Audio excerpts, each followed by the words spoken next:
بسم اللہ الرحمن الرحیم۔ السلام علیکم۔ دعا کی طاقت۔ اللہ تبارک و تعالیٰ نے حضرت ایوب علیہ السلام کو بے پناہ دولت سے نوازا تھا۔ دنیا میں موجود کوئی ایسی چیز نہیں تھی جو حضرت ایوب علیہ السلام کے پاس نہ ہو۔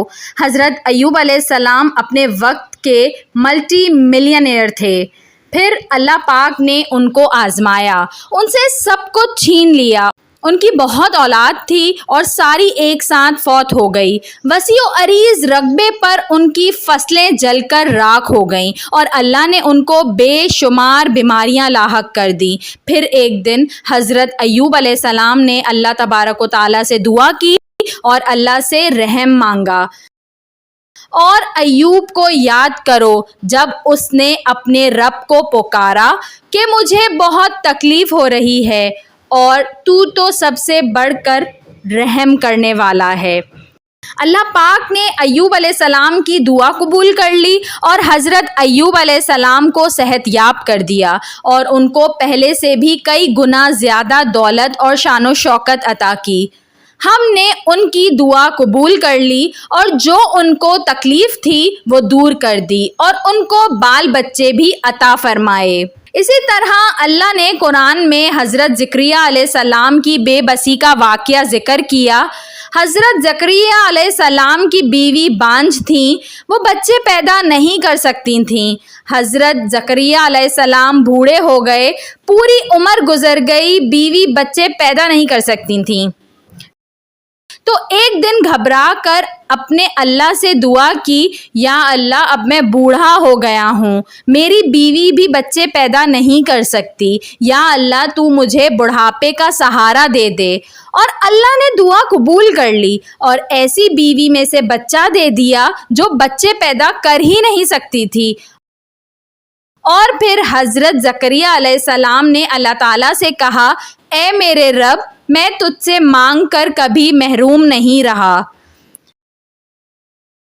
جب اس نے اپنے رب کو آہستہ سے پکارا اور کہا، اے میرے رب، میری ہڈیاں بڑھاپے کے سبب کمزور ہو گئی ہیں اور سر بڑھاپے کی وجہ سے شعلے مارنے لگا، اور میں اپنے بعد اپنے بھائی بندوں سے ڈرتا ہوں اور میری بیوی بانجھ ہے، تو مجھے اپنے پاس سے ایک وارث عطا فرما۔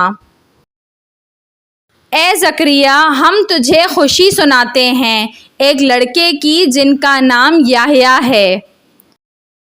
عرض کی، میرے رب، میرا لڑکا کہاں سے ہوگا؟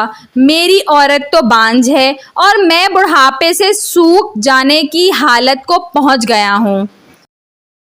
حکم ہوا کہ اسی طرح ہوگا کہ مجھے یہ آسان ہے، اور میں پہلے تم کو بھی پیدا کر چکا ہوں اور تم کچھ چیز نہ تھے۔